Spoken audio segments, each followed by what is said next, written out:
Liet pod medore ewi Chung Mar Junia mag Junior School kanyaka sani gidhi nyime gi sundo piny owacho mondo migi thuolo mar chung kar kendgi ma ok onywandgi gi skunde mag primar.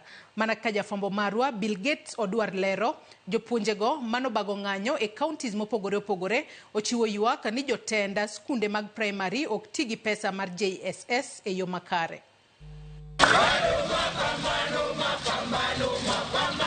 Riwruok mar jopuonje junior secondary county ma Bomet, Nyamira kod Kisii koro medo dwangi ewi dwaro ni JS ochung kar kendgi kendo gitaa tijegi giwegi miluongo ni autonomy. Junior secondary is not primary school. Junior school is not a secondary school.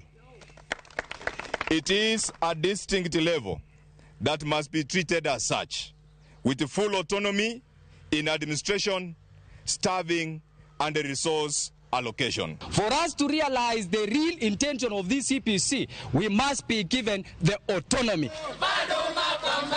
Etwak margi e boma ma Nyamira gi Kisii jopuonjego ne owacho ni gidwaro ni JS obed gi jotendgi giwuon ma ok ni telonegi gi jopuonje maduong' mag primary. Kuom mago ne gikwayo ni tudruok makare onego bedie dongruok mag tije kata career progression. Currently, a C3 primary school teacher is a senior teacher. Our brothers and sisters in junior school who were promoted the other day to C3 cannot be appointed as senior teachers. This is a contradiction and a demotivator to them. We must separate all these levels of learning. That is, primary school must be a standalone, JSS must be a standalone, in order to guarantee seamless promotion of teachers. Jopuonjrego ne olero ni omenda mag JS ok tigodo e yo makare, gino magiwacho ni kelo midhiero ne skundego ka bende koro gichwalo kwayo ne migawo mar somo mondo ket omenda mag JS e agulu mopogore kendo kik kete e achiel gi mag primary. There is conflict of interest in our schools. Huko kuna shule mbili, kuna primary na kuna junior secondary.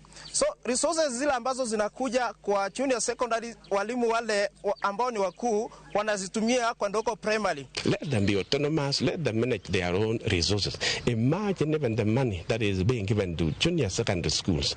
Nobody, not even one of the teachers who is a member of junior, is in the board of management. It is so unfair. Medruok mar ng'anyo mar jopuonje junior school e counties kod ywak mosebedo kaluwo JS koro medo kelo penjo ni to en karang'o ma migawo mar somo biro thiedho kendo keto kare midhiero makwako JS.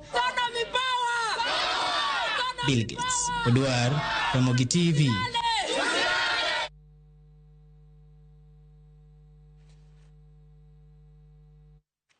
Kawadhi mbele koda weche mako manyien en jakom duola mar yiero IEBC Erastus Ethekon osingore jo Kenya ni IEBC oikore moka